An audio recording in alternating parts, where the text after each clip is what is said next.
Ladies and gentlemen, thank you very much for joining us this edition of Leak Project. I am your host, Rex Bear, and we have returning guest Gerald R. Clark with us today. This guy just has a gourmet buffet of knowledge on the genealogy of the gods, the Anunnaki, the Summerian tablets. He put together The Seventh Planet, Mercury Rising, just an incredible book, and then also The Anunnaki of Nibiru, another fantastic book. Now, tonight we're going to discuss something that Gerald put together a short while ago called Nibiru Status Update. So we're going to be able to look at a lot of dates and figures on that. And Gerald, really appreciate you joining us tonight here at the Leak Project. How you doing? Really good, Rex. It's good to be back after such short notice. I guess we got more to say. Yeah, absolutely. I knew that I had to get you back on the show right away because, I mean, we didn't have a 4-hour opportunity last time. And even with the 2 hours that we did have, I would say that the amount of information that you compiled in that time frame is like an entire 24-hour session somewhere else. So, I mean, you definitely know your stuff. No pauses, no ums or ahs. I mean, just right to it. So, does that mean we don't get a bathroom break today? We can work something out. We can work. Okay. We can work something out. So not a problem. Now, here's the cool thing about what you've had the opportunity to do with your life is, I mean, you've worked with companies like Lockheed Martin. You've done a lot of really high-tech stuff. You've traveled the world. You've seen some great locations that most people have only seen on the internet. But let's jump into this Nibiru status update that you put together. Why did you decide to write this in the first place? Well, I was doing some focused radio shows with another station last year on my second book. And the second book was more focused, like I said, on, well, if the Anunnaki created us, then who created the Anunnaki? And then took one of the real high-ranking members of their council and walked through a perspective on that book. So in that process, I think we brought up the Enuma Elish account as well. And this was the Babylonian epic of creation that described their cosmogony, how our solar system came to be. And it was essentially told as an allegorical battle of these planets that had the potential to run into each other and what they had to do about it. One of them talks about masking the radiation. So anyway, Nibiru came up again, and I'd written my first book, The Anunnaki of Nibiru, and I'd kind of utilized some of the thinking to arrive at a past crossing date of Nibiru, because if it was true that it came every 3,600 years, if you could figure out what a crossing date was, you could figure out when it's due next, right? Not that you're going to live your life in fear and go, oh my God, let's go watch Melancholia every night. Right. But just from a data standpoint to understand, what the cycle of things are. And so I had picked a date based on some writings that I had read that indicated a visit by one of their premier council members, the actual top one who was the king on Nibiru, Anu, had come to the earth and was at the city of Uruk, the city of Gilgamesh, by the way, and supposedly on a step pyramid at one of the ziggurat temples there, and was observing the sky. And we took that to mean he was looking at his home planet, and I may have gotten that confused or didn't go deep into it enough. So I accepted the date of that, which was approximately 4000 BC. I actually believed it was 3760 because that's when they commissioned the Nibiruan calendar that's used even to this day by the Jewish community. So that came from the Summerians. Anyway, so I had this date in my first book, and all of a sudden everybody's coming on YouTube showing pictures of a second sun and all these hypotheses about where Nibiru is. If it truly existed, where's it now? So I got asked actually to sit down and write a report so that we could do a special presentation just on this topic. So I've done this in the past. I wrote this thing April 28th of 2015. And there were some pretty significant sightings on YouTube by that time that I think 9 out of 10 of them could have been lens flares or explainable, but right. There was at least 1 or 2 that kept showing up intermittently that depending on where you were on the Earth, whether you're at the Neumayer station in the South Pole or just wherever, they were getting some pretty interesting shots, and they were unexplainable, especially if you went on Stellarium, identified where the sun and the moon and the Earth, where they were on the horizon, what direction from the Earth. You could basically say, well, what did we see at that time? Anybody can do that. So, if something was there that was unexplainable, it left a bit of a mystery. Well, this started happening a lot since about 2014. I think you're well aware of that, given all the traffic on your channel about Nibiru or Planet X, right? Sure. I mean, it's been going on since 2003. I mean, they've been crying wolf back. I mean, I think that's really what's kind of steered a lot of people away from even the possibility, is because it's been going on for so long now. A lot of people have just kind of created that build-up, hey, quit telling me that because I've heard it before. Well, it's the crying, the sky's falling syndrome, where you say it one too many times and it doesn't fall, then everybody just thinks you're a kook, right? Right. Well, I'm going to give a little context for that. This is not something new. This actually goes back to about 1790, and I have a whole bunch of articles in this document that link to all the different scientific inquisitions into this exact topic. This is not some new phenomenon that only the conspiracy theorists are into. It actually is real science, and it has a good basis in history that is not changed today. They're still working to the same assumptions. So with that said, I actually decided to go reanalyze my date, look at some other evidence. This was back in April last year, and see if what we were seeing in the sky could have any corroboration with what the Summerians told us about their home planet. And speaking of that, I think we discussed last time that it looks like Nibiru is part of a constellation. It was described that way in the Enuma Elish, and we're gonna cover that as well. And so there's more than one object here. It looks like possibly a brown dwarf or a second sun that never ignited is the center of their constellation. And then Nibiru is just one of the satellites, if you will, in orbit around that. And each satellite may have satellites as well. Even in the Enuma Elish, where it described one of the satellites of Nibiru striking a planet that was called Tiamat in their account, which turns out to be where the Earth was and became the Earth, with pieces of it being broken off into the asteroid belt and such. So it's a very detailed account, this Enuma Elish. And when you read this and you go, wow, could this really have happened? It's very scientific if you can approach it from the standpoint of what we know now. So with that said, I decided to look at some different approaches to getting, number one, is Nibiru real? Number two, if it was real, was it correlated with flood accounts that we have on the planet, which seem to be a lot of them? Because one of the key floods that people seem to correlate the Nibiru passage with is that of the flood of Noah, right? So we didn't get to talk about that one on the first show. I usually include the story of the primitive worker enslavement program after 600 years, and then move it forward to what happened through that account, that terrible, terrible account, ending up with a flood and the saving of just one family and a few workers from that clan of Enkis.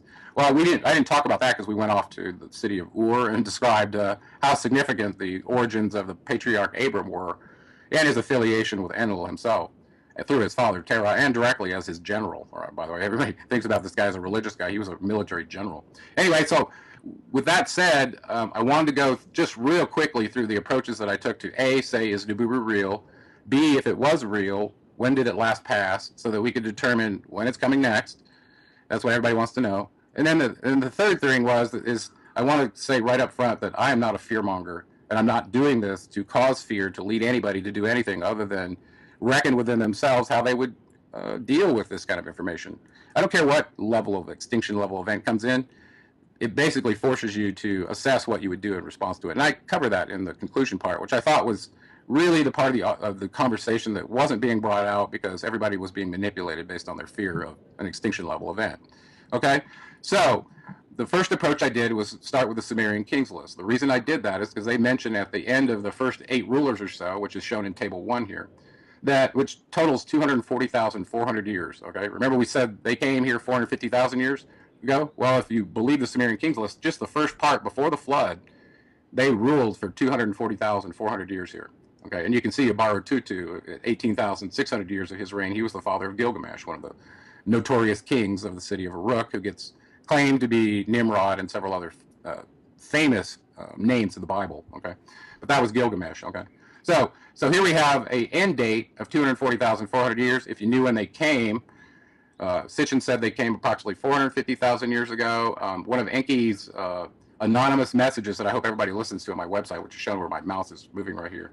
He says he came 100 SARs ago, and a SAR being 3,600 years means 360,000 years ago. So you could subtract this 240,000 from that and go, is that when Noah's flood was? So this is kind of the attempt I took. And what I found from my analysis, doing the kings before the flood and after, that was a much longer period ago. That was 119,600 years ago. And we believe Noah's flood happened right at the end of the last ice age, which was about 12,000 years ago.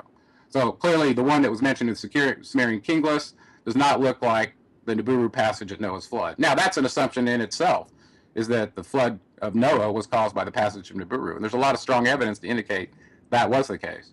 Okay, so I did another table outside of this document to look at when the biblical Exodus happened, and also a couple other events, and I tied down another date that seemed to corroborate what this report shows, and we'll hopefully have some time at the end to do that one. Okay. So going to the after the flood, the Summerian kings list picks up again.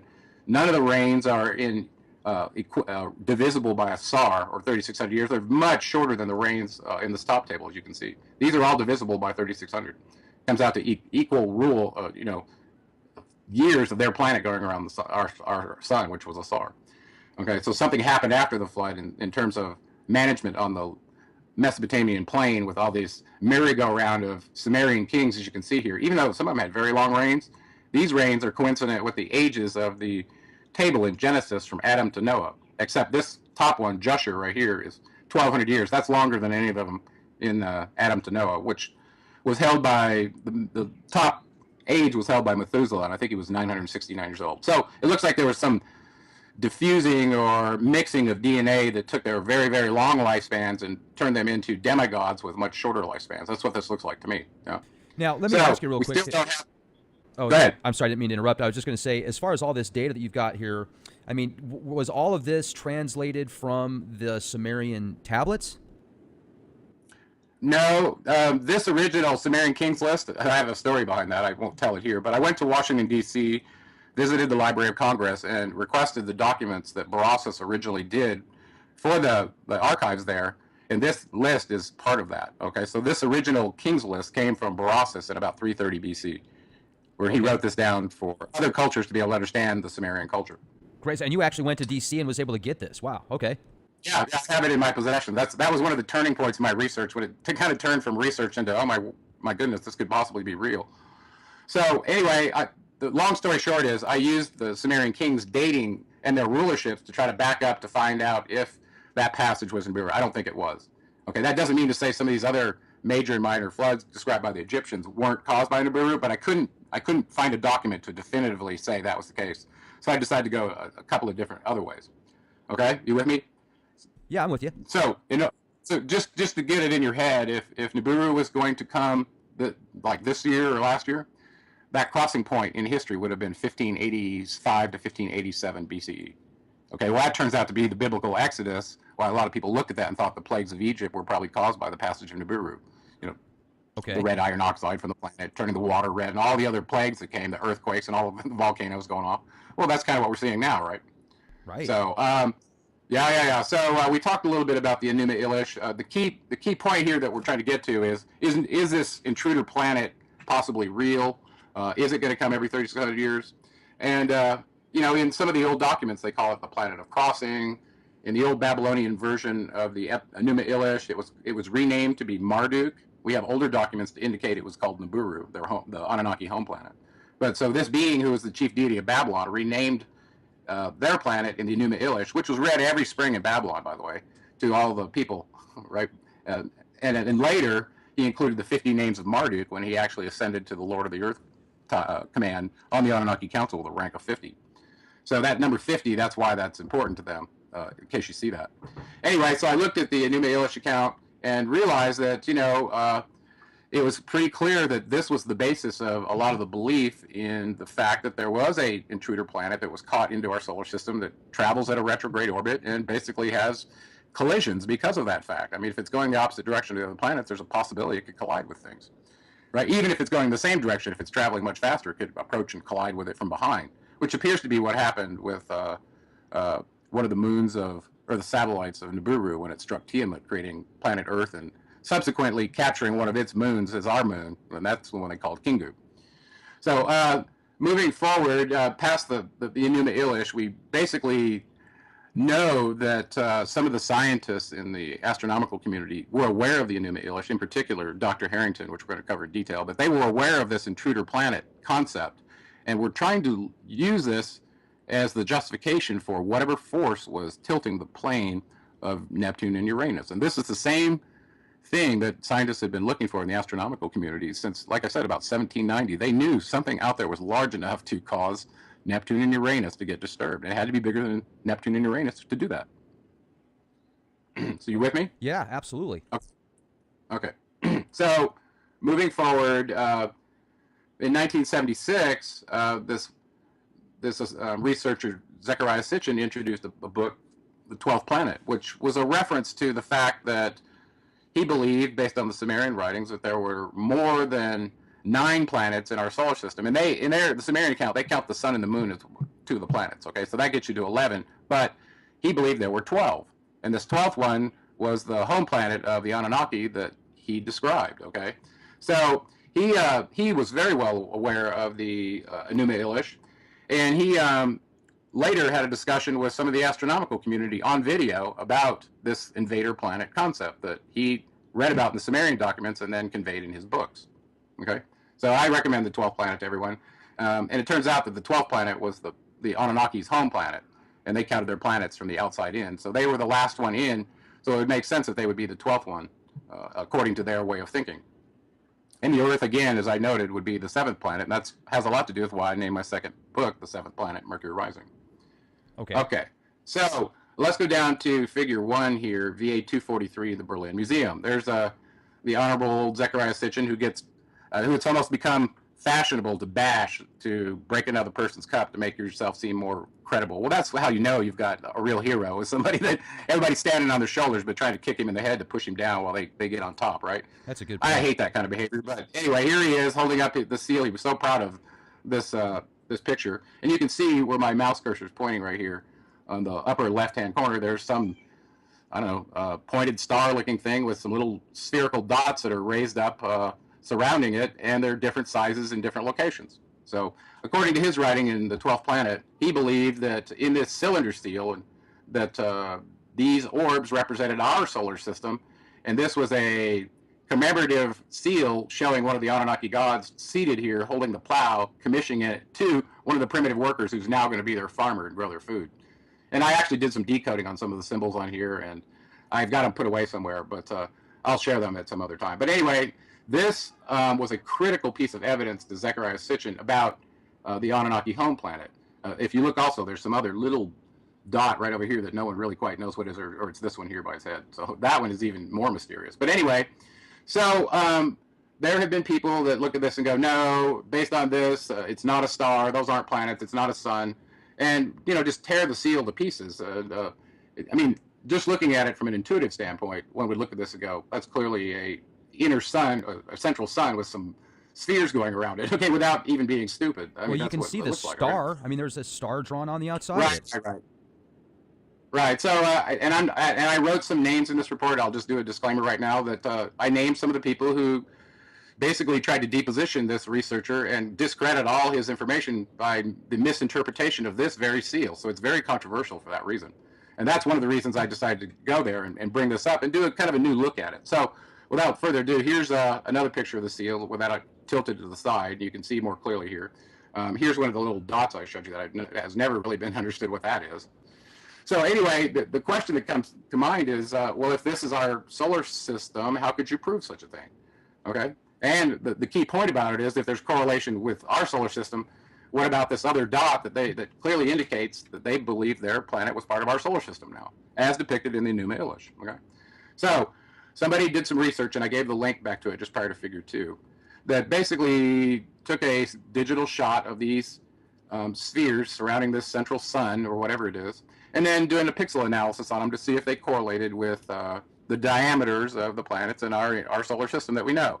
And I have to tell you, I actually used the size of the sphere of Nibiru. I couldn't remember how I came up with this in order to get its diameter for comparison, but somehow I did, and it came out with a factor or an error that was close to the other one, so I kept it, okay? But we don't truly know the exact diameter of Nibiru, okay? I just want to put that out right now. So anyway, if you take these spheres, put a number on them, put them in a table, measure the number of pixels from side to side along its diameter, you can then come up with some sort of scalar. I'm going to go down where it's easier to see here.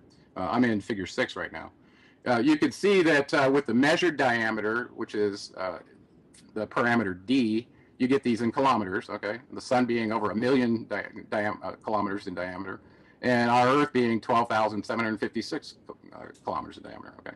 Well, the next thing we did is we took the pixel data over at about the first, second, third, fourth, fifth column, which is parameter p, measured the pixels, and then looked to see if there was any correlation between those sizes of those spheres on VA243 with the ones of the known measured values, okay? And if you do it without using any kind of scalars, and you do it logarithmically, or just doing a percent correlation, no logarithms, you come out with 89.98% correlation, which is pretty good. It's not bad, but it's not definitive for a scientific, that these, or it could have been a sloppy artist, right? But there's wiggle room there. And you have to realize these cylinder seals are very precise. When you look at the technology that goes into making a cylinder out of crystal and then rolling it out in reverse image and reverse perspective onto a piece of clay, that's really unbelievable. Okay. So I'm back with you here. I had a little bit of a spill. Sorry, it makes life real, right? Anyway, so what I thought was, you know what? These guys use a number system that wasn't the same as ours. They used a base 60 number system, which we call sexagesimal. So I thought, well, you know, somehow in order to display these planets that are very different in size, you can see that. How would you get them correlated onto a small area on a cylinder seal like that and still be able to see Pluto when the sun is so big, right? Pluto being the smallest one, the sun being so big. Right. This is a real hard scaling problem, right? Think about it. So with that said, I decided to play with logarithms because I knew a linear scale couldn't possibly create a mapping, a transform from one data set to the other. So I played around and I thought, and it just occurred to me to try a logarithmic set that uses the sexagesimal system, which I did. Well, when I did that, and you can see that in column 3 and then column 6, I took the log percent difference of those and then charted that, and it comes out to 99.503%. Unbelievable. So what I'm telling you, the result of this data is, without losing your listeners, is that the data and the images on VA243 exactly correlate to our planet sizes, just as Zacharias Sitchin said, including the sun. So, you know, the fact that he was made to be a liar over this really upset me. So this is part of the reason I went and looked at this to see, okay, so what are we trying to do? We're trying to establish the validity that Nibiru is real before we go find where it could potentially be located, right? Makes Are you sense. with me? Absolutely. Okay, sorry, I was moving around a little bit here. No problem, man. Yeah. So anyway, so that was very conclusive to me, and I don't know that that's ever been refuted. So I'd like to hear it from anybody about that, because it is a very, very significant piece of the puzzle. I mean, that's spot on. So even 90% is phenomenal. Yeah, well, now you realize that, you know, these guys were clever. They had technology. They used mathematics. They understood about scales and dimensions and all kinds of drafting tricks that, you know, we just assumed that we knew. Well, they knew it too. So, okay. So from there, we kind of have established that the Summerian records, and especially the cylinder seals, are quite accurate. So keep that in mind as we go forward, all right? Okay, so here were my conclusions from that. And this document is available on Amazon and on my website for people that want it. I was going to try and make it available for free pretty soon, because I think the data is going to be outdated pretty soon, at least by the end of this year. Okay, so let's go on a little bit farther in time. Let's go from 1976, when Sitchin wrote his book, to the time that he actually met with Dr. Harrington in Washington, D.C. at the United States Naval Observatory. Okay, so we have a video of this, and I have a link to that, which is very, very telling. Okay, we're talking about the head of the United States Naval Observatory, who, by the way, had read Sitchin's book between 1976 when he wrote it and when he actually commissioned Voyager 1, Voyager 2, Pioneer 10, and 11. Okay, these probes looking for stuff out in our solar system. So in 1990, they got together. Harrington and he were basically there to exchange data about what their theories were for this intruding planet and what its effects could have been on Neptune, Uranus, and possibly the inner solar system, which they didn't go into very much. Okay, but in the interview, when you watch it, Harrington, here he is right here. This is a screen shot off of that, August 30th, 1990. I think I said December on your radio show yesterday. I'm sorry. Oh, close. Okay, that's in Figure 7. Yeah. Well, he pulls out an orbital chart. This one's been augmented with some later researchers' data, but he pulls out an orbital chart, and you can see right here where he thought Planet X was, this black dot inside the green circle. Okay, he shows this to Sitchin, and Sitchin shows him his, and they confer over this, and the only difference they had was where Harrington thought it was going to be, based on including precession of the equinox from biblical times, right?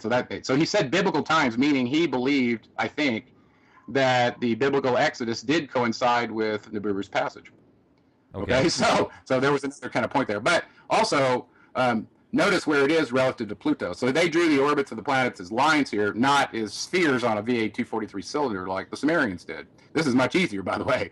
But I don't think he happenstancely picked that dot and said, well, it's right here outside of Pluto. Okay.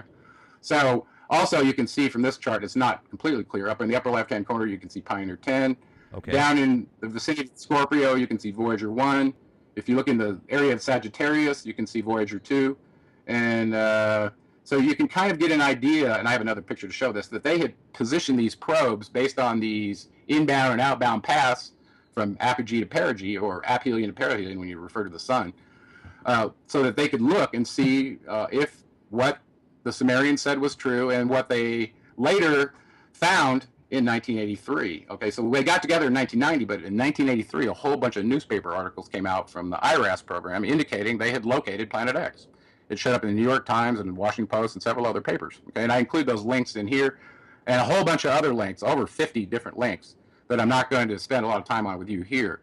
Okay, but the bottom line is, if you look at this orbit here, it looks like it's a retrograde orbit. Okay, and it's in the vicinity of inbound crossing at Sagittarius. Whereas Harrington said, if you take into account precession, this blue one here, that he believed he needed to focus in the constellation of Libra. Okay, so that's why you see Voyager 1 right there. Okay, it's in the constellation of Libra, and then the other inbound path right here that overlaps with Gil Broussard's work is Pioneer 11 right there. So he basically put it on the inbound and outbound path of the prediction for what he believed. Now, that's some pretty serious commitment for a conspiracy theory, don't you think? Oh, definitely.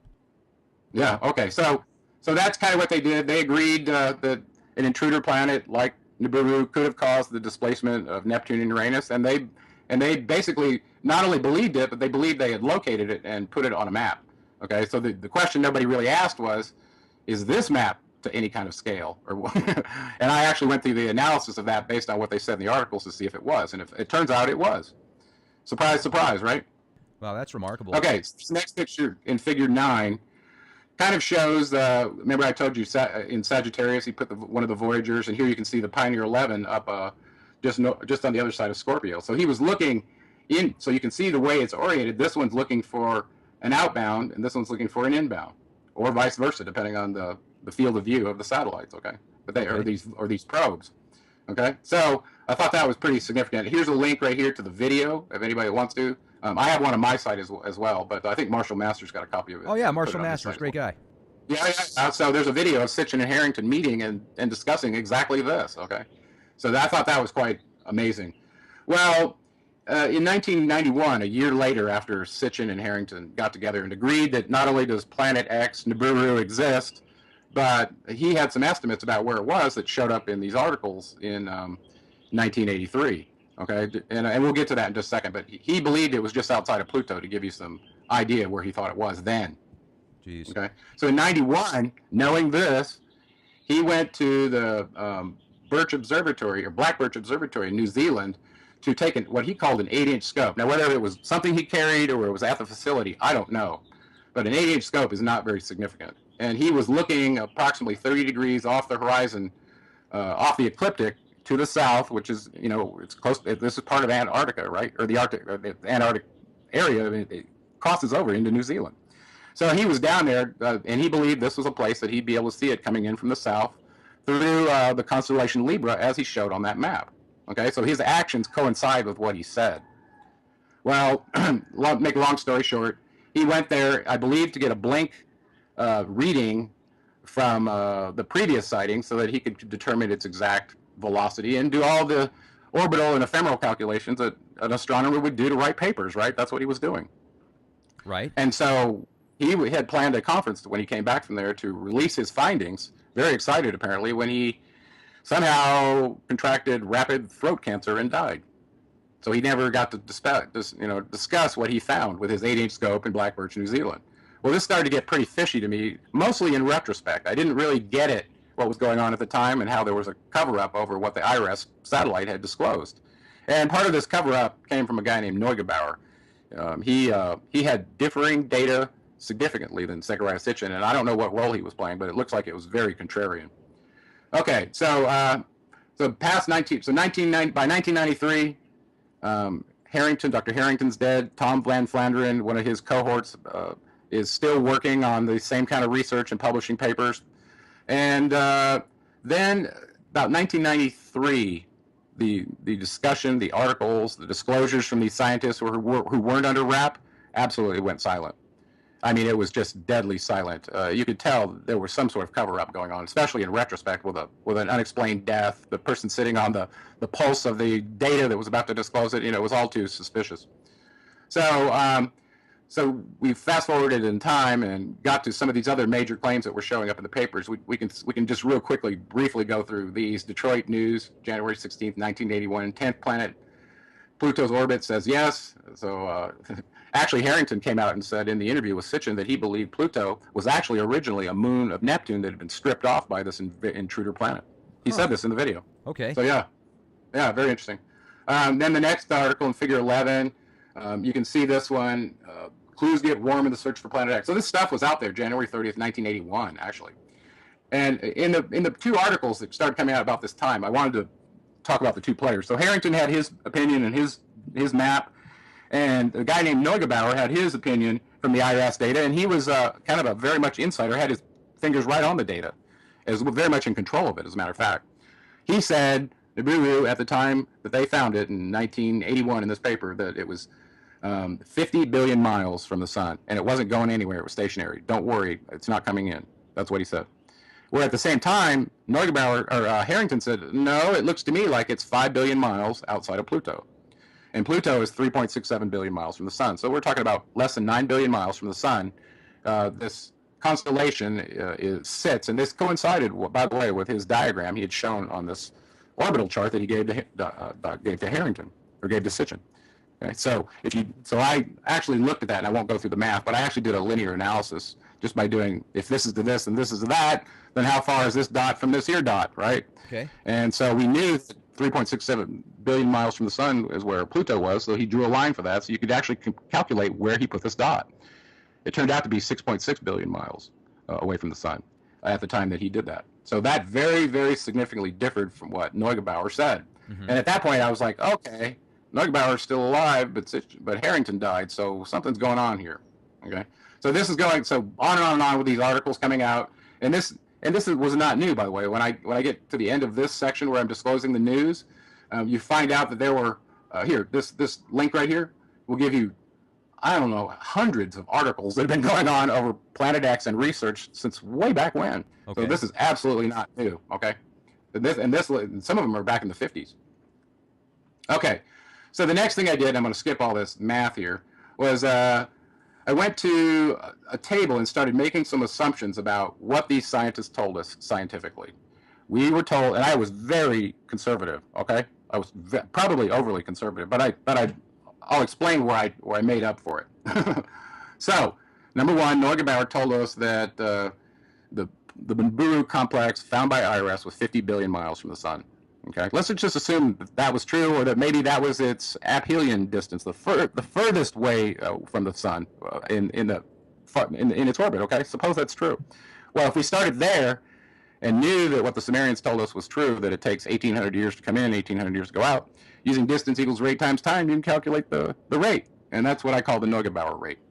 It's not a very accurate rate, but it's an average velocity of how fast it would have to move if it was 50 billion miles away, like he said, to make it into aphelion. And that turns out to be this 27,777. Okay, it actually is a reasonable number. When you get down to how fast it's going per second, it's actually quite low. So I know it's very conservative.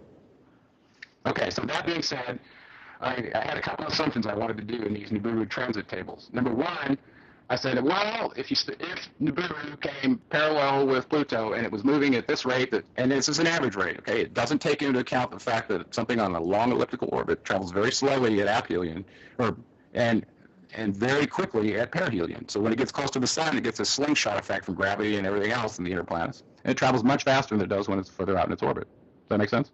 Yeah, absolutely. Okay, so that being said, suppose Nibiru came up next to Pluto and was going to come inbound at this rate, how long would it take to get next to the sun? Pretty simple question, right? And there's your 3.67 billion miles in the first column for Pluto. And I then started thinking, well, you know what I need is a scalar. That's what this third column is. That takes into account the slingshot rate of a comet when it comes into the close orbit with the sun.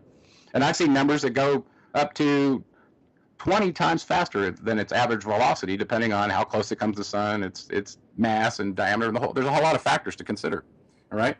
So that being said, if that was the case, and you started out with a scalar of 1, it wouldn't be here till 2115, and then I'll just jump down to a scalar of 4. If you did that based on where Harrington said it was, approximately 1990 or 1983 in these papers. Okay, you got to fast forward to when he met with Sitchin, which wasn't until 1990. So we're talking about 7 or 8 years difference. So it was still moving, if it was moving at all. Well, if you go to a scalar of 4, you can see from 1983 in the upper right-hand column there, and you add the number of years by dividing this velocity, you would end up with 33 years from that point in 1983, and it would land you here in 2016. Now, this isn't conjecture, okay? This is real science. That's what the numbers say. So then the next question to ask yourself is a velocity of 4 scalar based on this very conservative Neugebauer velocity, is it a good assumption? And I just told you that it could go all the way up to 20, so it's within range, okay? So that's point number 1, okay? So I started to go, wow, there's the number 33. We know how significant that is to the Masons. Oh, yeah. This scalar and puts us into this time frame we're going right now. I'm like, woo, this might be something here. I'm not sure. Okay, so that was the first attempt I did. The second one, I said, well, okay, let's not go parallel to Pluto. Let's just start where Sitchin's linear chart, his orbital map, says it was when you do this linear analysis. Remember, he said it was 5 billion miles outside of Pluto the first time in 81 or 83 when all the articles came out. Well, later in time, when he met with Sitchin, he showed it on this chart, and it turns out it's 6.6 billion. Well, in a way, what we have here is a blink, where we can calculate the velocity based on the known time that transpired between when we looked at it the first time and the second time. Right? So I haven't done that yet, but I realized that we have that data based on what, if you assume the dot on his chart is to scale, which I believe now it is, because this number is very close to the 8.67 billion miles outside of our sun, with the time elapsed from when he met with Sitchin. So this made sense to me. I'm like, wow, this is he's really putting it out there. This is crazy. So starting with that velocity, very very average velocity, okay, that it was just calculated assuming that what Neugebauer told us from IRAS was the most conservative case, that it was at 50 billion miles, okay? Don't lose track of that. Now, in that case, if it was traveling at that rate, I'd have to go all the way down to a scalar factor of 7. Okay, it's still less than 20, but I'd have to go down to a velocity scalar of 7, which kind of takes away some of the conservative slack I did in coming up with this velocity in the first place.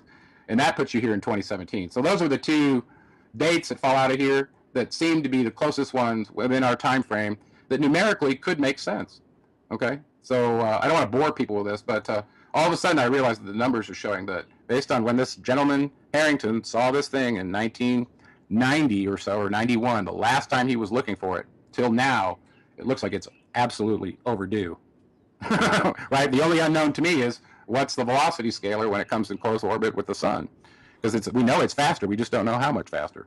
And you know, Gerald, what's nice is you're actually giving us some data and some scientific reference points. So instead of making speculations about lens flare or swamp gas or, you know, the possibility of it being Nibiru, I mean, you're looking at, okay, I don't have a whole bunch of pictures to show you, but this is the scientific data, and these are the reference points. So, yeah, you know, actually, after I wrote this report, I think the next day I thought, you know what, I ought to at least make the effort. I don't have the camera equipment or the expertise as a photographer or even an astronomer for that matter to have all that kind of equipment. I used to have a Schmidt-Cass telescope that was really terrific, and I used to play with it a lot. So I had some experience, but I knew that light artifacts could really fool the eye and the camera.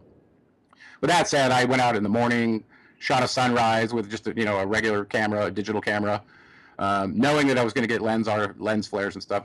And then I did the same thing at sunset that day to see if I could see anything, as the solar radiation dimmed a bit, so you could see if there was anything coming into close perihelion with the sun.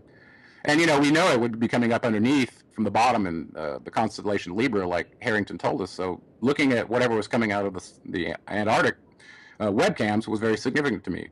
And speaking of that, I know you've had some guests on that have been looking at, aggregating the different pictures and videos from all around the world, trying to corroborate what's going on with Earth changes relative to what we're seeing in the skies. And I applaud that effort. Actually, I know a lot of people will be lambasted for it.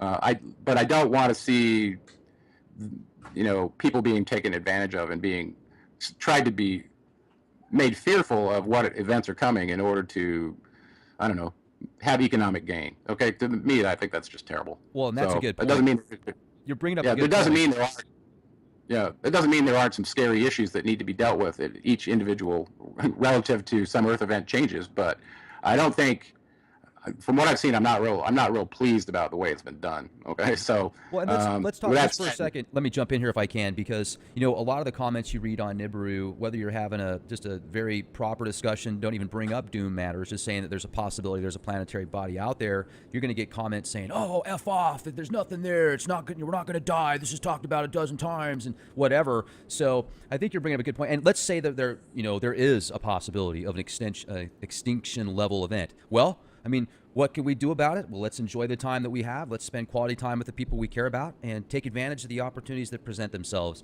instead of putting ourselves in fear and thinking, we got to get an underground bunker or we're going to die or anything like that. I mean, if this is natural, if it's meant to be, it's meant to be. Well, I actually took several pages at the end of this document to discuss, what our options were from a very esoteric level of what we are as a human being. And you'll find this out about me in my second book. I like to understand things at a very deep level. Anyway, getting back on track, speaking of pictures, I did that. And I actually published it on my website right after I did this Nibiru orbital update for another set of audience. I put together like a 15-minute, here's what I saw at sunrise, here's what I saw at sunset. Does this corroborate with what everyone else is seeing? I don't know. It's interesting. I'm learning a lot about my camera. And I learned a lot about how to do different analyses just through this process to shield some radiation without getting different artifacts. And, I'm a very skeptical person. I'm an engineer, so I generally don't accept things very readily.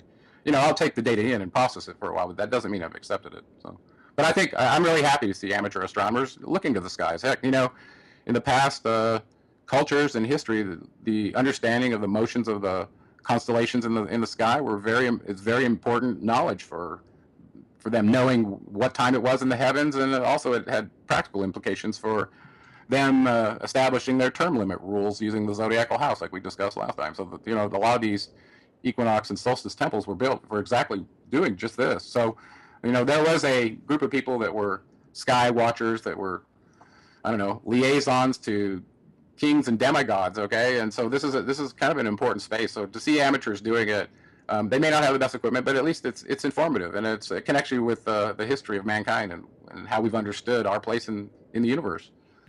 So Also, speaking of that, go ahead. Okay, yeah, thanks. I was going to bring up, there's some video footage that I was able to record from a Skycam, and the person that sent me the original link to this doesn't want me to mention which Skycam because he's afraid it's going to get shut down. And he works at hospitals where he basically helps set up the x-ray equipment and stuff like that. So he's well trained in what to look for on photographs and pictures. And he actually got into this just looking at the Skycams, not looking for Nibiru or anything, about a year or so ago, just to have fun. He didn't even really know about it. He said Nibiru, I mean, he'd heard about it, but it wasn't his thing. And he's been sending me a lot of pictures and footage of what he says are these heavenly bodies coming into our solar system. And he says that for sure it's without a shadow of a doubt, in his opinion, the red Kachina, whether that's Nibiru or Wormwood or whatever. But there's several other planets or moons that he thinks are coming with it. And a couple of them are blue, a couple of them are green, one of them's red. I would like to send you this footage, or this picture, and it's just a couple of minutes, and maybe you could, while we're doing this video, you could give us your expertise and say, no, that's Pluto or whatever. Yeah, for sure. Yeah, for sure. Well, I was going to show you in this figure 14, one of the only pictures that I found that I believe was valid was apparently released from the South Pole telescope in the Antarctic by an insider, okay? And I'm not going to say any more than that. I just took it with a grain of salt and said, well, maybe it's real, maybe it isn't. It looks like turns out it was real. And in this figure, you can see a central sun with some red iron oxide cloud around it, whatever it is. And then 1, 2, 3, 4, 5 different satellites around it that we can perceive. There may be more. And I'm quite sure that this is a real photo based on what I know now. And it also coincides with the discussion of how many satellites went along with Nibiru and its central sun back in the Enuma Elish. There were several of them. So it looks like basically what you have is not one planet coming in. You've got a whole brown dwarf or red dwarf system coming in. And so you could have a blue one and a red one in different colors depending on the gases around the planet, and how they interact with the sun. So I won't spend too much more time on that. They did give you coordinates I gave you some coordinates in here that used to have a blackout region in Google Sky. I think And it's then still there, if you right? unblock, you can see in figure 15, this is actually what you see when it's unblocked. So you can see, if you zoom in that on that other picture, this is what you get.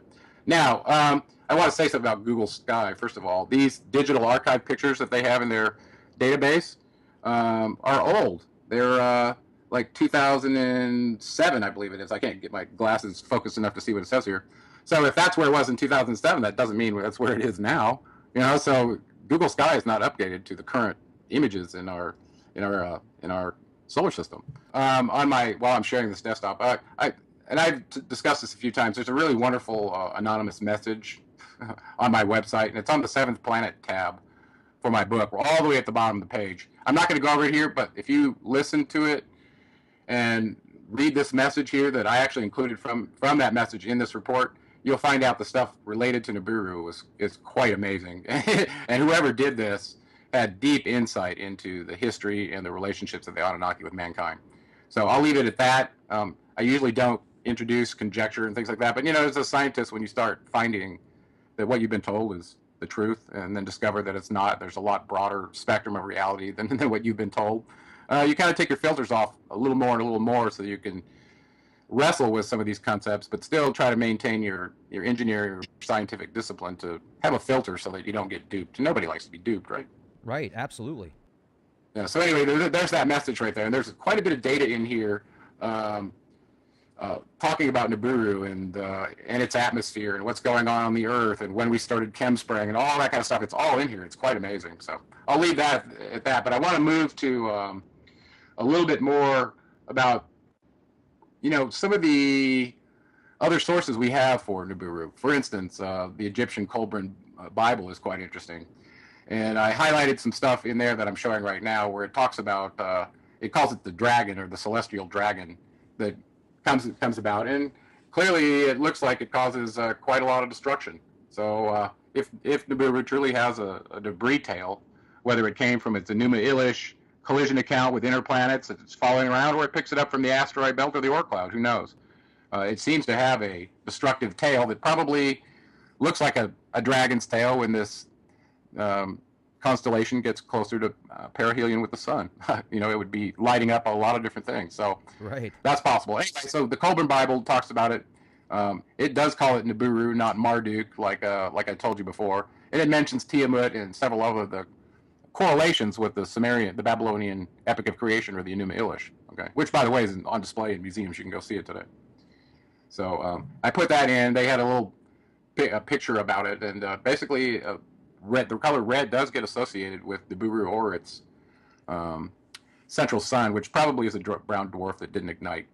It's the kind of one of the theories that have been bouncing around about, is Nibiru lit or is it not lit or whatever. So, and also, and I know you get exposed to this a lot. One of the other sources that's pretty significant for people that are fans of an apocryphal book like Revelations in the Bible, it talks quite a bit about wormwood and the seemingly sequence of bad things that start happening to the earth once it makes its appearance. And you can read this in Revelations for yourself. So it talks about the water changing colors into blood, and the fish and the animals and the vegetation dying, and lots of other things that do seem to correspond with what happened with the biblical plague. So, during the Exodus, which is about 1587 BCE. So if that turns out to be true, then the math that I did in this orbital table corroborates that was a passage point for Nibiru, because that puts you into 2015 or 2016 if you just add 3,600 years. Right. Yeah, so that was pretty significant to me. And there's a lot of speculation about this year having some serious problems. I mean, I think that there was some kind of cryptic message with the Queen's message, about this being the last Christmas possibly, and just weird stuff. But, it's probably another psyop. I heard that. It was very out of character for her to say what she said. And I guess she said the first thing and they had to re-script it, and then she said something else. Of course, I don't know that that's true, but that's what it was reported. And that kind of coincided with this strange message that the Pope released, also saying that, enjoy this Christmas, it's going to be your last one. Like, what's going on this year? There were two very short, consecutive, almost occultish releases of information from the Pope and the Queen of England that I thought were really quite odd. And, if you tie all that together with what's going on with a clear push for World War III and the potential that if Nibiru was coming in, the underground bunkers would make a lot of sense, whether it's for a nuclear assault that you caused or whether it's from an actual event from a planet coming in close proximity with the sun, whatever it is, those facilities are really available for people to escape to. I bet you don't have a ticket, do you, Rex? No, man. I'm in it for the ride. I'm gonna go down a blaze of glory, man. Remember the movie 2012 where Woody Harrelson was in a travel trailer? Oh yeah. Out at was it Yellowstone? Yeah, he was out at Yellowstone looking over the caldera, I think it was. And he was in his travel trailer, excited about his mission, sharing it with the people right to the very last minute.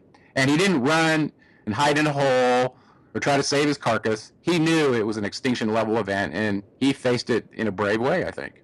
Yes, he did. But what we're sneaking up on is if we do experience an extinction level event, how are you going to respond?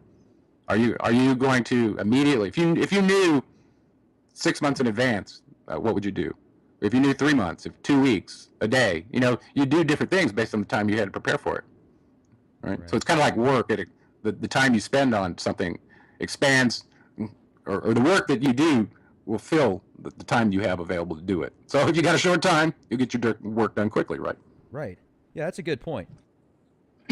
Excuse me.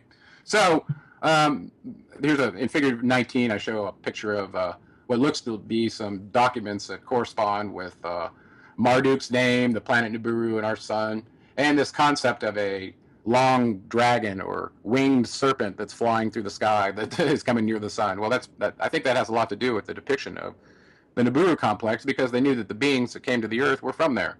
So all of a sudden you go, well, was the winged serpent Quetzalcoatl from there? He sure enough was, and I show that in my books, especially in the second one. So, okay, so the next topic I talked about was, well, what corroborating evidence? Okay, so we start out going, is Nibiru real? If so, where is it?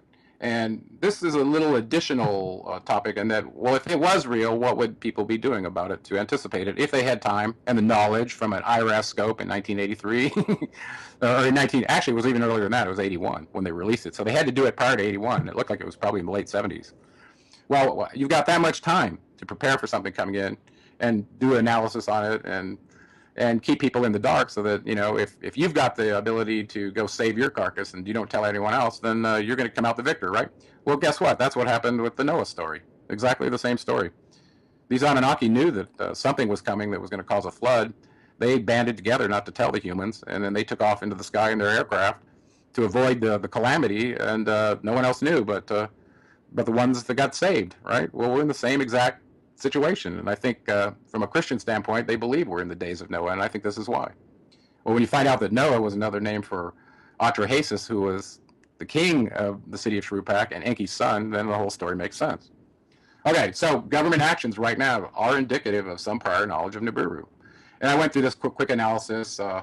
You can read this on your own, but basically the bottom line is there's been some significant preparations made such that you can't tell or distinguish whether it's for a nuclear fallout shelter and a continuity of government, or it's because of some extinction level event. They're indistinguishable, and they serve the same function. So, so the idea that some war may be happening that they're causing, and then they escape to a shelter after they've been cordoning off the Earth's resources and trying to, take stronghold control of them before they pop back out of their hole and decide they're going to reestablish a new world order.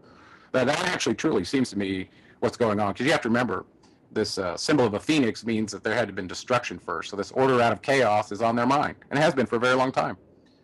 Let me jump in right? too. I'm glad you brought that up, because it seems as if everything at the top levels is done by design. The systematic destruction of Earth right now. I mean, just the way that it's being pillaged, the nuclear reactors next to fault lines, all the fracking sites, the industrial pollution, the way they're spraying the atmosphere and completely destroying the atmosphere right now. I mean, I don't know what in the world they're doing, but it just seems as if maybe these Anunnaki or whoever it is that's controlling things, if they have these long lifespans or avatars where they can come back to life multiple times and just they live for forever basically if they want to, It would make me think that maybe they know, okay, well, we've got a 20,000 year span to just pillage the crap out of this planet, and we can have these lemmings that we helped slave and turn into these, Borg bots, basically, these meat sacks that we can control most of them. Well, it doesn't matter. They'll make our craft. They'll do what we want them to, and we'll feed off of poisoning them and all this stuff until it's time for us to take off, and then they'll be on their own. And then maybe they do that to other planets. I mean, look at Mars, for example. I mean, the 1995 article. Well, yeah, I know. I think a sophisticated race like this has probably been colonizing lots of areas, not just our Earth, and they seem to have a whole boilerplate template when it comes to colonizing a place, how to set up a civilization, what attributes to give to that civilization based on what functions you need out of them. You don't want to make them, able to do, I don't know, galactic star maps and find their way back to you. You don't want to give them too much, right? So it's like this iterative disclosure of technology to serve their needs. And that's, I believe, what's been going on ever since they spawned us. And, we didn't talk about that the last show. All the evidence shows they created us 220,000 years ago. And I hope we can make a few minutes available once we do the conclusion on how to respond to a possible extinction level event to talk about what's recently been discovered about the human DNA. Fantastic. Yeah, so let's talk about Nibiru. Suppose the numbers I put in my table, which I think are very conservative, by the way, are true. And what Harrington, the chief administrator and researcher at the Naval Observatory, what if he was telling the truth? Well, if you do that and you go, okay, well, clearly there's something perturbing the Earth that's causing climate change. We try to blame it on humans because, we're breathing carbon dioxide out and burning fossil fuels. By the way, that's a complete lie. As a matter of fact, oil is not even produced from fossilized material. That's a lie, too. So anyway, if that's the case, and that this constellation's coming in, and historically it has caused some major floods and sometimes other damaging events like we saw in the biblical Exodus and in Revelations, if it truly does that, and beings here that are using us as primitive workers know that, what are we supposed to do? And this, this brings up the issues. This comes up in a couple of movies. In the movie 2012, where you're trying to get your ticket to get to the big barge, that's docked in the mountains in China so you don't get drowned. Right. Or, so that kind of thing. If and the movie Melancholia, where it takes these different characters and puts them up against a planet that's going to come in and completely smash the Earth, and there's no survivor chance at all. What are you going to do? How do you act? And this brings up our understanding of who we are and what we are and why we're here and where we're going. It really forces you to go really deep into an introspective place, and it's easy to get caught up in fear if you don't understand who you are, what you're here to do, and where you're going when you leave this place. Because if that's the case, you're gonna be caught up in fear, looking for a bunker to dig a hole in the ground and save your carcass, right? I mean, you would do that if a tree was going to fall on you. You'd get out of the way, wouldn't you? Of course. But this is a distinguishing thing with a possible extinction level event. It doesn't matter where you are on the surface of the planet. You may be able to get underground for a little while and avoid some calamity, but guess what? You got to survive after that. And if the surface isn't survivable from a oxygen standpoint, or maybe cyanide gas comes from the tail of this thing and sticks around for 100 years, who the hell knows? Well, if that happens, you're done. You're done, and you're gonna die in a much more slow, drawn out, probably Mad Max kind of world if you are able to even live that long, under those circumstances. So this brings up some very deep questions. So what does one do? You got two choices really, and it boils down to this: you can try to do things that are motivated by the fear of an impact event that could be an extinction level event. And there's a lot of people that are doing that. They're forming communities, trying to find a cave, cordoning it off, getting guns, and the whole thing. Okay. To me, I just could never get to that place because I don't like to operate from fear. So I decided to go the other route and give this some thought and go, well, what's really happening here? Is this like a Matrix reload for us based on a species? It seems like that's how the Anunnaki treated it the first time during Noah's flood. And then they did a new genetic modification to mess with us some more, right? So we got our functions changed a little bit.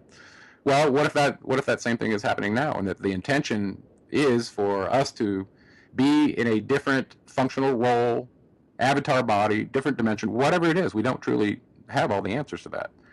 But for those who have been playing around with the idea of string theory and multi-universe and looking at the possible ways that we could have been enslaved in this holographic spectrum with limited sensors.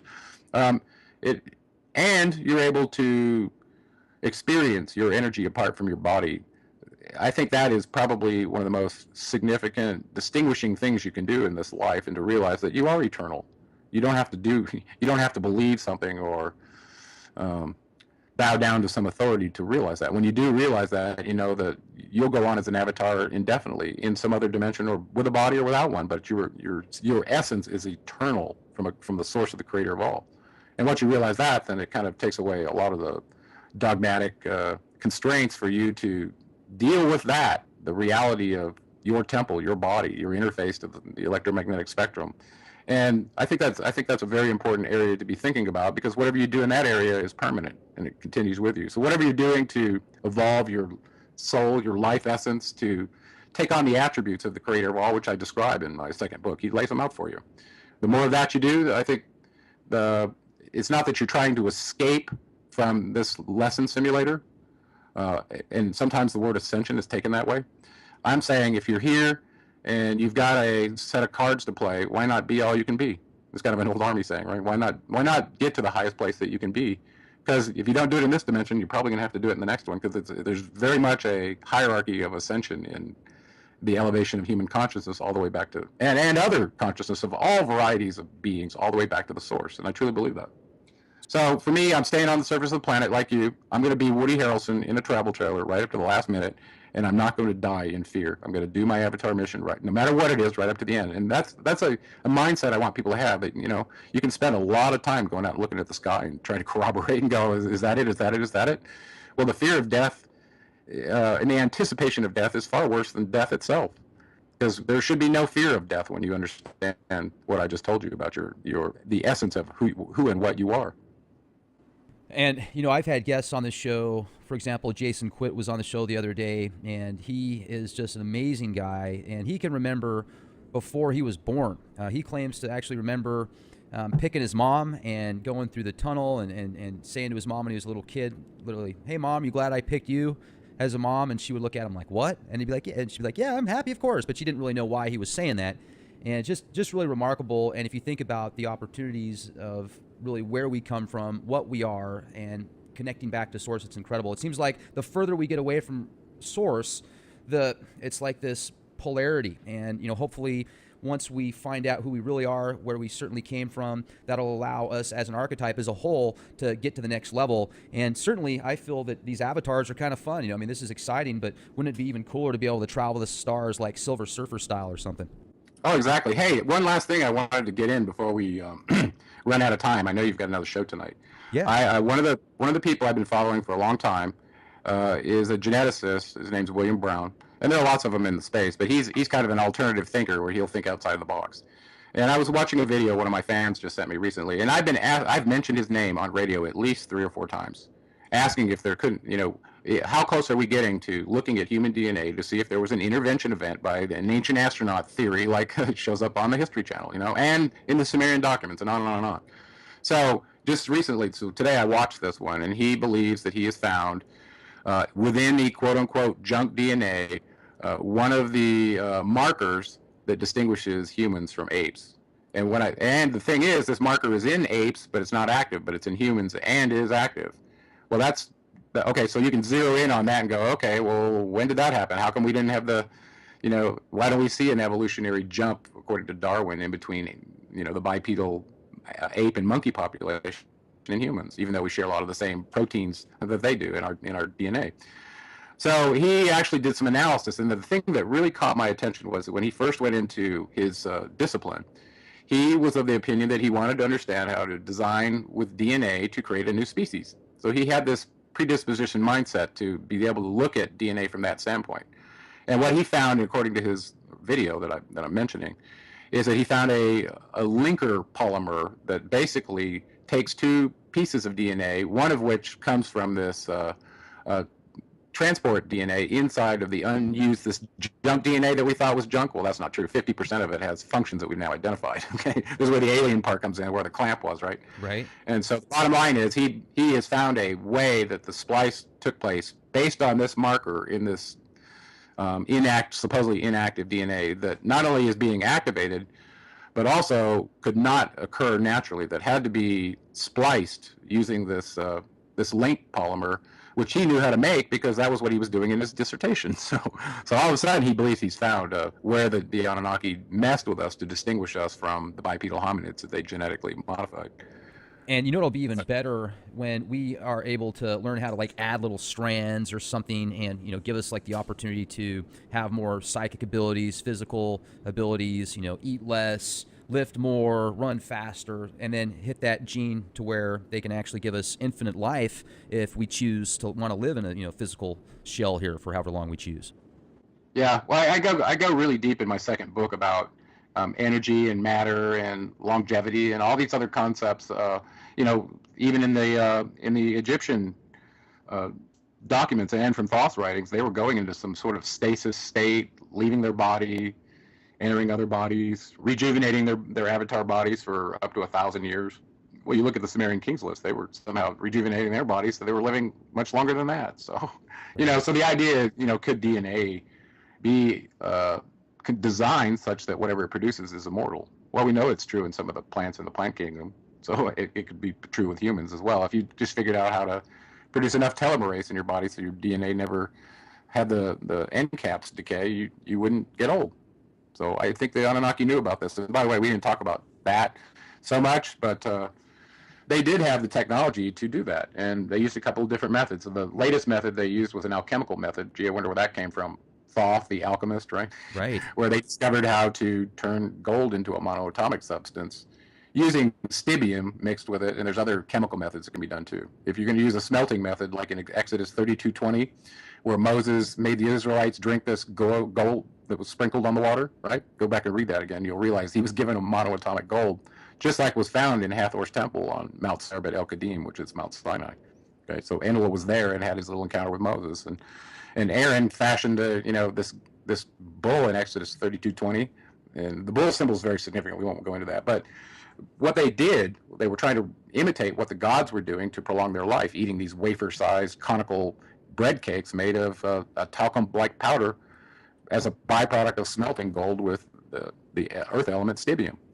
So if you do that, apparently this has not only superconductor effects in your body in terms of your electrical system and your neural activity, but it also affects the pineal gland, which we know based on Dr. Strassman's work that it could, if it was energetically triggered, it can produce dimethyltryptamine, which they believe could be the spirit molecule that puts you on a wavelength or a frequency, however it's done, such that you're on the thought channel of the Anunnaki themselves or other beings as well. So DMT is kind of trippy that way. So anybody who hasn't read DMT, The Spirit Molecule by Dr. Strassman, I recommend it. Well, I've heard of several people that have taken that, and they say it's like they swear they met an alien or something. I mean, it was just amazing. So, Well, that's what he points out in his book. He actually got a permit from the FDA to go give, or some health clinic, whatever regulations there are in the government on this kind of stuff, a class 1 drug. He was giving them a DMT directly, and then analyzing, how close this spiritual experience was to what's been reported by mystics and so on and so forth. So it's kind of a neat book from that standpoint. But in the chakra tradition from the Hindus and in the Indian tradition, that if you get this energy in your body from your tailbone all the way to the top of your head working right, human antenna tuned right, it activates what they call the crown chakra, which is your seventh chakra, the one top of your head, that coincides to the pineal gland. Now, a lot of times there's confusion about the pituitary gland. That's the one at your third eye, right between your eyes. Okay, so the pineal gland is the one we're talking about. So that's a very interesting finding as well. So going back to this Nibiru inbound issue, I think if you can do what Thoth tells you to do, which, by the way, when you read his writings, you'll realize the adult version of the parables he told in the New Testament. I believe it's the same being, even though his words were taken and the persona of who he was changed. But there truly was a being who dispensed an energy frequency to the humans so that they could take a song, do their ganglion power, wake up their Kundalini energy, and be on the frequency that the Anunnaki were on. And I truly think that's why Enki designed us the way he did, is that at some point in the future that was going to be allowed, and he had that planned. And I think it's happening now, don't you? I certainly wonder, and I'm glad that you've broke down all these different names and going all the way back to what could very well be, the creation of human as we know it. I mean, it's just amazing stuff. I certainly hope we can have you on the show again sometime. Maybe we can make this a regular thing, man, because every time we've got you on the Leak Project, you just bring a bounty of intel, and it's always a pleasure, Gerald. I really appreciate it. Yeah, well, I do too, and I know you want to talk some tech sometime, but we'll do that as well. But I look forward to it. I know our connection may be a little iffy right now, so maybe it's a good time to say cheers, and we'll do this again soon. Absolutely. Cheers. You have a fantastic afternoon. Ladies and gentlemen, thank you for joining us here at the Leak Project. Check out Gerald's work, GeraldClark77.com. The Seventh Planet, Mercury Rising, just a fantastic book. Then you've also got the Anunnaki of Nibiru. That one's just as good. Tons of info. Thanks again, Gerald. Be safe and have a fantastic day. You too, brother. Talk to you soon. Take care.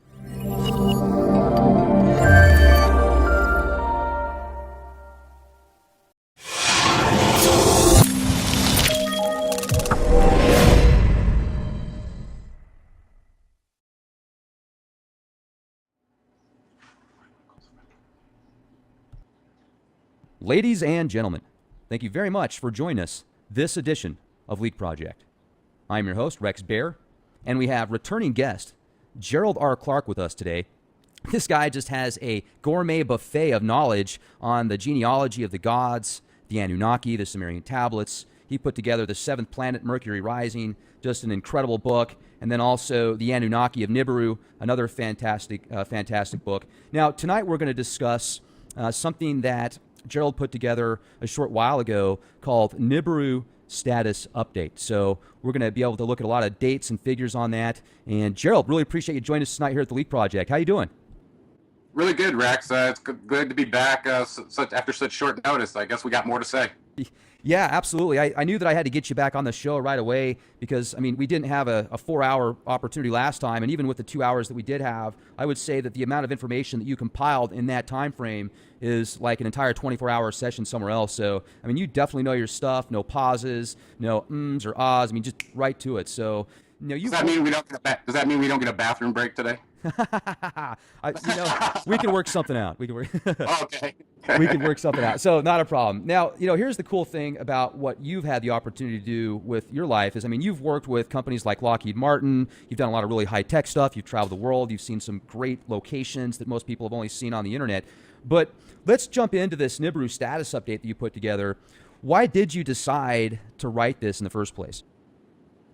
Well, I was doing some focused radio shows with another station last year on my second book. And the second book was more focused, like I said, on, if the Anunnaki created us, then who created the Anunnaki? And then took one of the real high-ranking members of their council and walked through a perspective on that book. So in that process, I think we brought up the Enuma Elish account as well. And this was the Babylonian epic of creation that described their cosmogony, how our solar system came to be. And it was essentially told as an allegorical battle of these planets that had the potential to run each other and what they had to do about it. One of them talks about masking the radiation. So anyway, Nibiru came up again, and I'd written my first book, The Anunnaki of Nibiru, and I had kind of utilized some of the thinking to arrive at a past crossing date of Nibiru, because if it was true that it came every 3,600 years, if you could figure out what a crossing date was, you could figure out when it's due next, right? Not that you're going to live your life in fear and go, oh my God, this thing, let's go watch Melancholia every night. Right. But just from a data standpoint to understand, what the cycle of things are. And so I had picked a date based on some writings that I had read that indicated a visit by one of their premier council members, the actual top one, who was the king on Nibiru, Anu, had come to the earth and was at the city of Uruk, the city of Gilgamesh, by the way, and supposedly on a step pyramid at one of the ziggurat temples there, and was observing the sky. And we took that to mean he was looking at his home planet, and I may have gotten that confused or didn't go deep into it enough. So I accepted the date of that, which was approximately 4000 BC. I actually believed it was 3760 because that's when they commissioned the Nibiruan calendar that's used even to this day by the Jewish community. So that came from the Summerians. Anyway, so I had this date in my first book, and all of a sudden everybody's coming on YouTube showing pictures of a second sun and all these hypotheses about where Nibiru is, if it truly existed, where is it now? So I got asked actually to sit down and write a report so that we could do a special presentation just on this topic. So I've done this in the past. I wrote this thing April 28th of 2015. And there were some pretty significant sightings on YouTube by that time that I think 9 out of 10 of them could have been lens flares or explainable, but Right. there was at least 1 or 2 that kept showing up intermittently, that depending on where you were on the Earth, whether you're at the Neumayer station in the South Pole or just wherever, they were getting some pretty interesting shots, and they were unexplainable, especially if you went on Stellarium, identified where the sun and the moon and where they were on the horizon, what direction from the Earth. You could basically say, well, what did we see at that time? Anybody can do that. So, if something was there that was unexplainable, it left a bit of a mystery. Well, this started happening a lot since about 2014. I think you're well aware of that, given all the traffic on your channel about Nibiru or Planet X, right? Sure. I mean, it's been going on since 2003. I mean, they've been crying wolf back. I mean, I think that's really what's kind of steered a lot of people away from even the possibility, is because it's been going on for so long now. A lot of people have just kind of created that build up, hey, quit telling me that because I've heard it before. Well, it's the crying, the sky's falling syndrome, where you say it one too many times and it doesn't fall, then everybody just thinks you're a kook, right? Right. Well, I'm going to give a little context for that. This is not something new. This actually goes back to about 1790, and I have a whole bunch of articles in this document that link to all the different scientific inquisitions into this exact topic. This is not some new phenomenon that only the conspiracy theorists are into. It actually is real science, and it has a good basis in history that is not changed today. They're still working to the same assumptions. So with that said, I actually decided to go reanalyze my date, look at some other evidence. This was back in April last year, and see if what we were seeing in the sky could have any corroboration with what the Summerians told us about their home planet. And speaking of that, I think we discussed last time that it looks like Nibiru is part of a constellation. It was described that way in the Enuma Elish, and we're gonna cover that as well. And so there's more than one object here. It looks like possibly a brown dwarf or a second sun that never ignited is the center of their constellation. And then Nibiru is just one of the satellites, if you will, in orbit around that. And each satellite may have satellites as well. Even in the Enuma Elish, where it described one of the satellites of Nibiru striking a planet that was called Tiamat in their account, which turns out to be where the Earth was and became the Earth, with pieces of it being broken off into the asteroid belt and such. So it's a very detailed account, this Enuma Elish. And when you read this and you go, wow, could this really have happened? It's very scientific if you can approach it from the standpoint of what we know now. So with that said, I decided to look at some different approaches to getting, number one, is Nibiru real? Number two, if it was real, was it correlated with flood accounts that we have on the planet, which seem to be a lot of them? Because one of the key floods that people seem to correlate the Nibiru passage with is that of the flood of Noah, right? So we didn't get to talk about that one on the first show. I usually include the story of the primitive worker enslavement program after 600 years and then move it forward to what happened through that account, that terrible, terrible account, ending up with a flood and the saving of just one family and a few workers from that clan of Enkis. Well, I didn't talk about that because we went off to the city of Ur and described how significant the origins of the patriarch Abram were and his affiliation with Enlil himself, and through his father Terah, and directly as his general. By the way, everybody thinks about this guy as a religious guy. He was a military general. Anyway, so with that said, I wanted to go just real quickly through the approaches that I took to A, say, is Nibiru real? B, if it was real, when did it last pass? So that we could determine when it's coming next.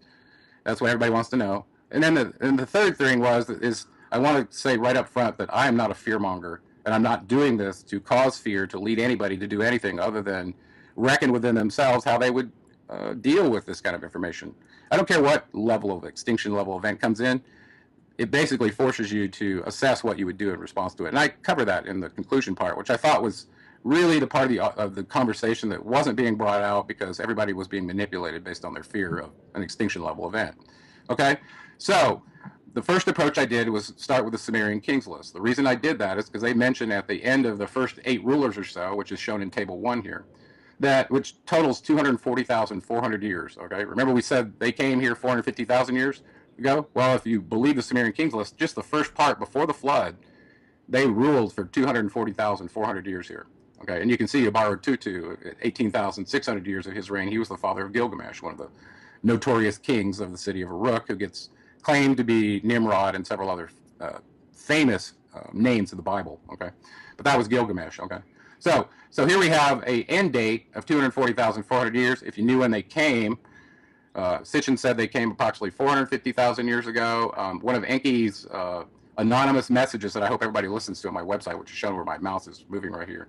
He says he came 100 SARs ago, and a SAR being 3,600 years means 360,000 years ago. So you could subtract this 240,000 from that and go, is that when Noah's flood was? So this is kind of the attempt I took. And what I found from my analysis, doing the kings before the flood and after, that was a much longer period ago. That was 119,600 years ago. And we believe Noah's flood happened right at the end of the last ice age, which was about 12,000 years ago. So clearly the one that was mentioned in the Summerian king list does not look like the Nibiru passage at Noah's flood. Now that's an assumption in itself, is that the flood of Noah was caused by the passage of Nibiru. And there's a lot of strong evidence to indicate that was the case. Okay, so I did another table outside of this document to look at when the biblical Exodus happened, and also a couple other events. And I tied down another date that seemed to corroborate what this report shows. And we'll hopefully have some time at the end to do that one, okay? So going to after the flood, the Summerian kings list picks up again. None of the reigns are divisible by a SAR, or 3,600 years. They're much shorter than the reigns in this top table, as you can see. These are all divisible by 3,600. Comes out to equal rule, years of their planet going around our sun, which was a SAR. Okay, so something happened after the